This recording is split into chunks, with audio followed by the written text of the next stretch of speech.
Ուրեմն ասեմ ապրիլյան պատերազմի վերաբերյալ մեր հետախուզությունը գիտեր, որ պատերազմ պիտի սկսվի, բայց չեն նախապատրաստվել ոնց պետք է։ Դրանում ես 100% համոզված եմ։ Այնուհետև երբ պատերազմը սկսել է հենց առաջի օրը, ես գնացել եմ որ հերթագրվեմ, ինձ ասել եմ, քանի որ ազատամարտի միության անդամ չես, չեն հերթագրել, բայց եղբորս հերթագրել են, ինքը գնացել է պատերազմի, ես մնացել եմ որպես թիկունքում։ Հիմա այդ պատերազմի ընթացքում բարձ է ինչ է եղել,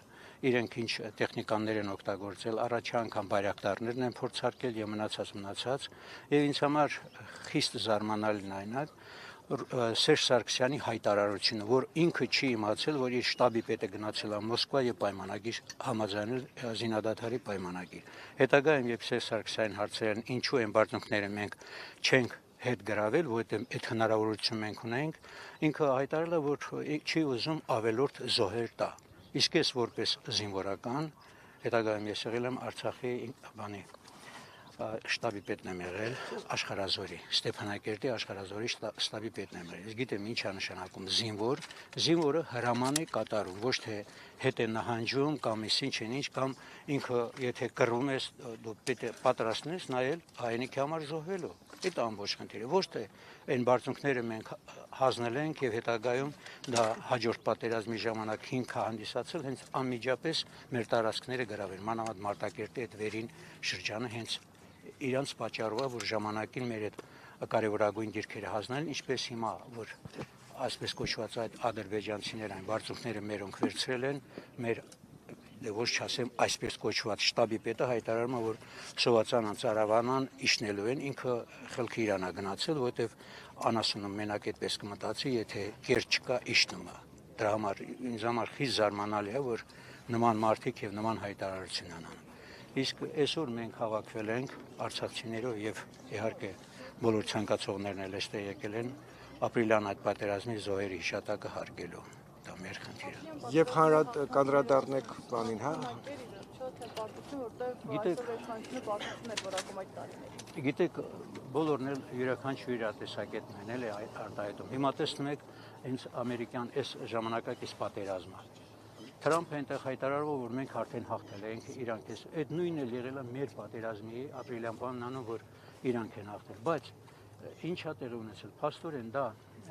նախահիմք կամ նախադուռը կարելի է հաշվել հաջորդ պատերազմին։ Իրենք այն բանակում ասում են, չէ, այն ռազվեդկա զբոյում էլի, ասինքն իրենք հենց այդ բանը արել են, համոզվել մեր թույլերը իմացել ինչ կա, ինչ չկա։ Հակաօդային պաշտպանությունը հիշում եք հետագայում Արայք Հարությունյանը հայտարարում որ մեր օդը լրիվությամբ ապահովված է, իրենք ոչ մի բան չեն կարողանալու անեն, բայց չմոռանանք նաև որ պաշտպանությունը օդային հանձնված է եղել ռուսներին, որոնք չեն օգտագործել։ 3 օր թույլ են տվել, 3 օրվա ընթացքում այդ 44 օրյա պատերազմի ընթացքում ահռելի քանակությամբ մենք բայրակտարներ ենք խփել։ Նրանց հետո թույլ չեն տվել եւ թուրքերը եկել են սկսել արդեն ոնց որ ասում գրավել են մեր տարածքները։ 20 թվականի մասն է խոսքը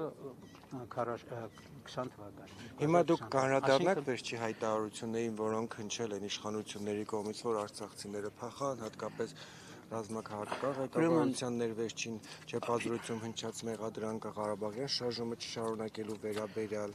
Ուրեմն ասեմ, տեսեք ինչ հետաքրքիր բան։ Ուրեմն շատերը ասում են, որ իբր Ռոբերտ Քոչարյան, Սերժ Սարգսյան իրենք են կազմակերպել, որ 44 օրյա պատերազմի ժամանակ մերոնք պարտվեն, որ իշխանափոխություն լինի։ Դա ես բացարձակ անմտություն եմ ասում, ինչի համար։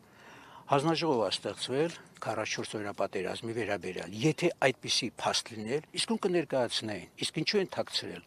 Որտեւ բոլոր այն 1000-ից ավել մարդկանց հարցաքննել են, բոլորն էլ պարզ ասել են, ովքեր են իրենց հրաման տվել, որ դիրքերը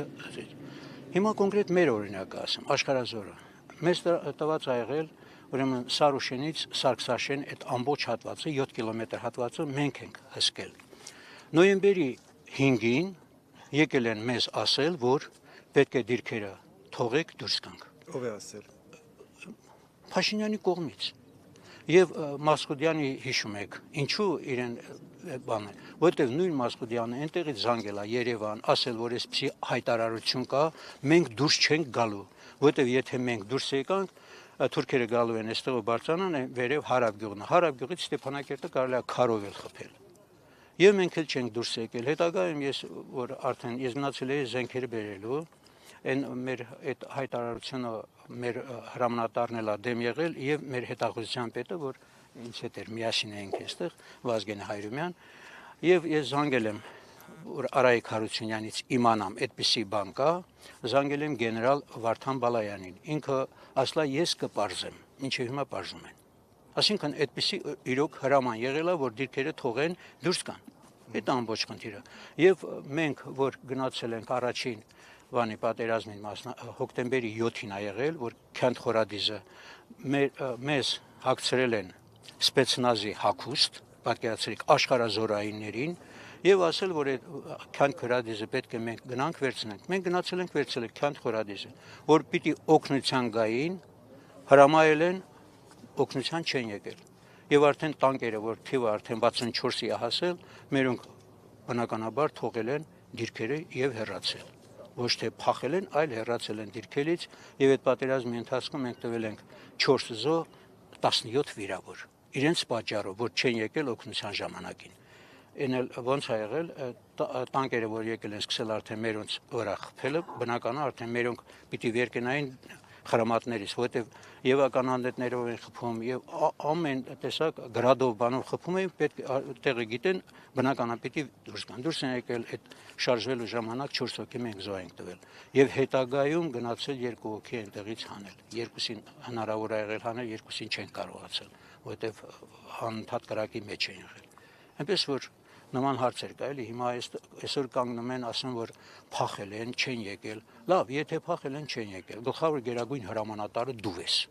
Ինչու՞ չես պատժել։ Եթե իրոք թողել են դիրքերը փախել։ Այնքան էլեմենտար բաներ կա եւ հիշում եք այն Իսկանդարի մոմենտը, որ ասում է 10% է պայթել։ Այ խելոք գոնե մոտ մին մասնագետ չունես, քեզ բացատրեմ, որ պատկերացնում ես հրացանը խփես 10%-ով պայթի, այդպեսի բան չի լինում, փամփուշտը 10%-ով պայթի։ Եվ ավելի կարևոր հարց, ինչու այն ժամանակ չեն խփել Բաքվի այդ նավթամողին, եթե խփեին Իսկանդերը, պատերազմը կավարտել։ Իսկույն կավարտել պատերազմը։ Իսկ չեն խփել, որտեղ պայմանավորված ա եղել։ Բոլորն էլ գիտեին։ Ես լինելով աշխարհազորային կարող եմ ներկայացնել, որ աշխարհազորայինները, որ եկել էին Հայաստանից, ես ամսի 28-ին, սեպտեմբերի 28-ին, ես ցուցակագրել եմ 189 հոգու Հայաստանի Հանրապետությունից եկած։ Մարդիկ են եղել, որ կյանքում ավտոմատով կրակած չկային, բայց այդ մարդիկ եկել են, որ կռվեն։ Հիմա նմանատիպ մարդկանց վերցել են տարել խրամատները։ Այդ մարդիկ մնացել են 10 օր, 20 օր, ոչ մի օգնություն, ոչ մի բան, խրամատները թողել են դուրս եկել։ Որտեւ իսկականից ոչ հրամանատար կա, ոչ բան կա եւ ոչ սնունդ կա, այդ մարդիկ ոնց մնային։ Փաշինյան։ Էդ էլ քո արածը։ Եվ 600 հոգի եկել են ծորը, մենք գնացել ենք ես մեր հրամանատարի հետ աշխարհազորի։ Գնացել ենք ասում ենք տղաներ, խնդրում ենք, եկեք աշխարհազորի միացեք։ Մենք ունենք հրամանատարներ, ես ինչ եմ, մեկը կասկածել, իմացել է թե ես բանեմ Հայաստանից գնացած եմ, ասում ախպեր ջան, Ստեփանակերտցիները բոլորը փախել են, ասում ով ա քեզ ասել, ես ինքը Ստեփանակերտցի եմ, արմատներով Ստեփանակերտ, ես փախել եմ։ Չէ, ասում մնացած ով ա ձեզ ասել, որ փախել են։ Դուք ձեզ մի արդարացրեք, խնդրում եմ եկեք։ Եվ 4 հոգի են եկել, գնացել աշխարհազոր։ Եվ իրենք մեղք չունեն, որտեղ ասում եմ, իրանց խաբել են, այդ մարդիկ ասում է, գոնե մի 5 օրով գնանք տուն, լողանանք, ինչ որ հաց ուտենք գոնե, սնվենք, գանք, հետ ա եղել ամբողջ խնդիրը։